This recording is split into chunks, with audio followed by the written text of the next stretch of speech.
Okay, today we're looking at the Beezer book, 1978. It's the annual put out by Beezer, and they'd have one every year. The spine says just the Beezer book. I had to use a label maker, put out 1978, so I can just quickly see which year it is when it's on the shelf, so I don't have to dig through it all. Let's take a look.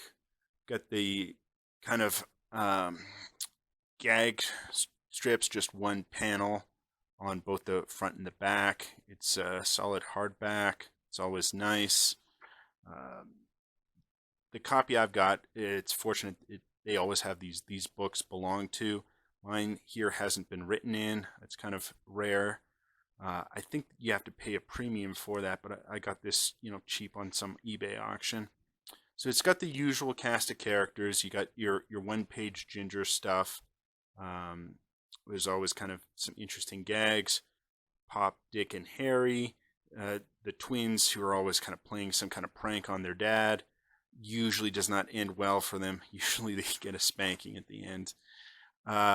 Baby Crockett, he's always doing something kind of interesting, from the aspect of a baby. Not like Sugar and Spike, but just a different take on the baby comic.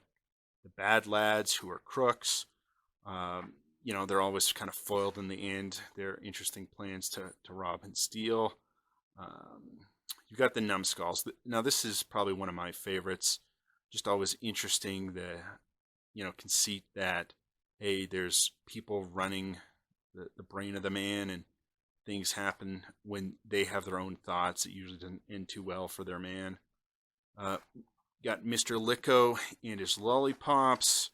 I'm not a huge fan of this one. The idea is he's got some lollipops that have strange properties that, when licked, give them the individual that property. Now, they have a very similar type of character in this book with Joe Soap, where his grandfather creates these bubbles that when Joe Soap blows the bubbles, they have some unique property. So it's too similar. The title really only needed either Joe Soap or Mr. Licko. There's the Banana Bunch. That's always a classic. And then, the Hillies and the Billies, kind of the stereotype of these different American rednecks just feuding and fighting each other. And then, the book has, more bad lads stories. There's typically the longest story here, the Our Sheriff's an Ape story, set in kind of small town Wild West, where, hey, there's an ape who's also a sheriff, and something funny happens from that. So I'm not a huge fan of that. It usually goes on too long. I prefer just the 1 to 4 page, humor stories. And then they always kind of have a more heartwarming, interesting, longer story here. And this year's is Frisky, the Fearless Fawn. Just the, farmer finds this fawn. Sheep farmer takes care of him, and eventually, the fawn returns and helps the farmer out when the farmer's getting robbed and his sheep stolen.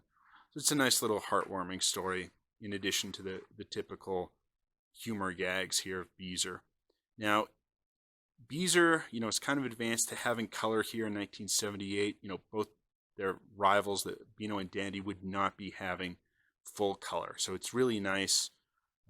There's young Sid the Copper's kid. That's always funny, where it's he usually solves the crime and helps out his dad, who's the cop. So it's a good variety of these stories. And then, of course, Colonel Blink.